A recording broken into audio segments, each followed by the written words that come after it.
YCP ఆఫీసుల కూల్చివేతలపై AP హైకోర్టులో విచారణ ముగిసింది. తీర్పు రిజర్వ్ చేసినట్టు ధర్మాసనం ప్రకటించింది.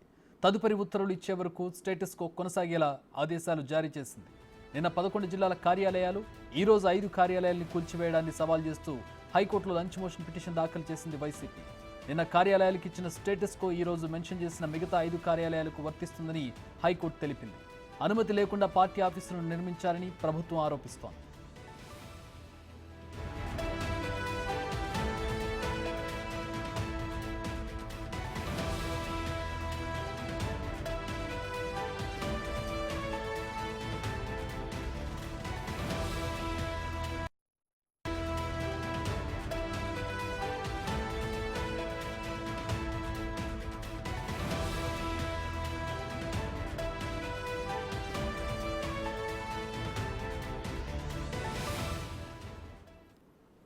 మా ప్రతినిధి మల్లికార్జున్ జాయిన్ అవుతూ ఉన్నారు.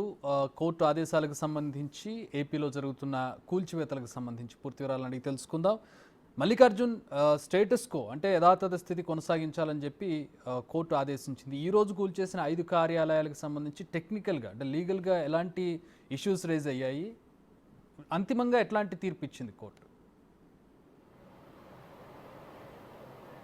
తీర్పు అనేది అయితే ఇవ్వలేదు, రిజర్వ్ చేసింది తీర్పు అనేది. విచారణ మట్టికి జరిగిన పరిస్థితి కూడా ఉంది. అంటే ఉత్తర్వులకు సంబంధించి తీర్పు అంటే ఉత్తర్వులు, కూల్చివేతలకు సంబంధించి ఎట్లాంటి ఉత్తర్వులు ఇచ్చారు అంతిమంగా? ప్రస్తుతానికి యథాతథ స్థితి అంటే ఏది పొజిషన్లో అయితే ఉన్నాయో ఆ పొజిషన్లోనే ఉంచాలంటూ కూడా తీర్పు వెలువరించే వరకు కూడా స్టేటస్ కో అనేది కొనసాగుతుందంటూ కూడా ధర్మాసనం తెలియజేయడం జరిగింది. ఏదైతే 26 జిల్లాల్లో కూడా ఏదైతే వైసీపీ కార్యాలయాలు నిర్మాణం చేస్తూ ఉన్నారో ఆ కార్యాలయాలకు సంబంధించి షోకాజ్ నోటీసులు అనేవి మాత్రమే ప్రభుత్వం తరఫున ఇచ్చినట్టుగా కూడా హైకోర్టుకి ఇటు ప్రభుత్వాన్ని తరఫున అధికారులు కూడా విజ్ఞప్తి వెల్లడించడం జరిగింది. అటు వైసీపీ తరఫు నుంచి షోకాజ్ నోటీసులతో పాటు కూల్చివేయడానికి కూడా వీళ్ళు రంగం సిద్ధం చేసుకున్నారంటూ కూడా వైసీపీకి సంబంధించిన న్యాయవాదులు అయితే తెలియడం జరిగింది.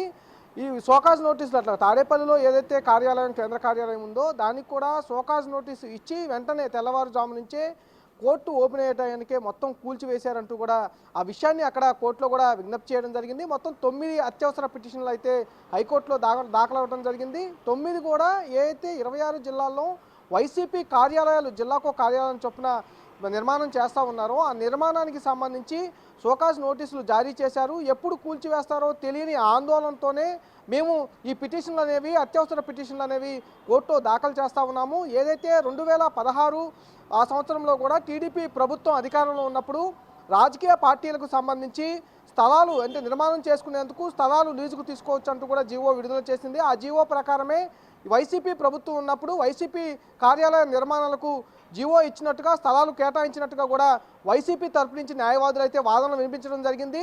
దాంట్లో ఏదైతే గతంలో జీవో ప్రకారం 2016 జీవోలో ఏదైతే మెన్షన్ చేశారో ఏదైతే స్థలం కేటాయింపిస్తారో, లీజుకి ఇస్తారో, సంవత్సరం లోపల నిర్మాణం చేస్తే దానికి సంబంధించి అది పర్మనెంట్గా అక్కడ లీజుకు కొనసాగినట్టు కూడా చేసుకోవచ్చు అంటూ కూడా వాళ్ళు జీవోలో మేర్కొన్నట్టుగా ఇక్కడ హైకోర్టు తెలపడం జరిగింది. ఆ జీవో ప్రకారం సంవత్సరం లోపు కనుక నిర్మాణం చేపట్టకపోతే ఆ భూమిని మళ్ళీ వెనక్కి అంటే ప్రభుత్వం వెనక్కి తీసుకునే అవకాశం ఉందంటూ కూడా జీవోలో పేర్కొన్న విషయాన్ని ఇటు హైకోర్టు కూడా వైసీపీ ఇటు న్యాయవాదులు అయితే తెలియడం జరిగింది. నిన్నటి నుంచి విచారణ అనేది కొనసాగిన పరిస్థితుంది. అధికారులు కూల్చడానికే ప్రయత్నిస్తున్నారు తప్పితే నోటీసులు తీసుకొని వివరణ అంటే మేము వివరణ ఇవ్వడానికి సిద్ధంగా ఉన్నా కూడా ఆ వివరణ వినిపించుకునే దాంట్లో అధికారులు లేరనే విషయాన్ని హైకోర్టుకు పదే ఇటు వైసీపీకి సంబంధించిన న్యాయవాదులు అయితే విజ్ఞప్తి చేయడం, వాదించడం కూడా జరిగింది. దీనిపై కూడా ఇటు ఎవరైతే ఉన్నారో ఆ ప్రభుత్వానికి సంబంధించిన న్యాయవాదులు కూడా దీనికి సంబంధించి నోటీసులు మాత్రమే ఎక్కడ కూడా కూల్చివేతలకు సంబంధించి ఇవ్వలేదు. ఏదైతే అక్రమంగా అంటే అనుమతులు తీసుకోకుండా వైసీపీ కార్యాలయాలు అన్ని జిల్లాల్లో కూడా నిర్మించడం జరిగింది.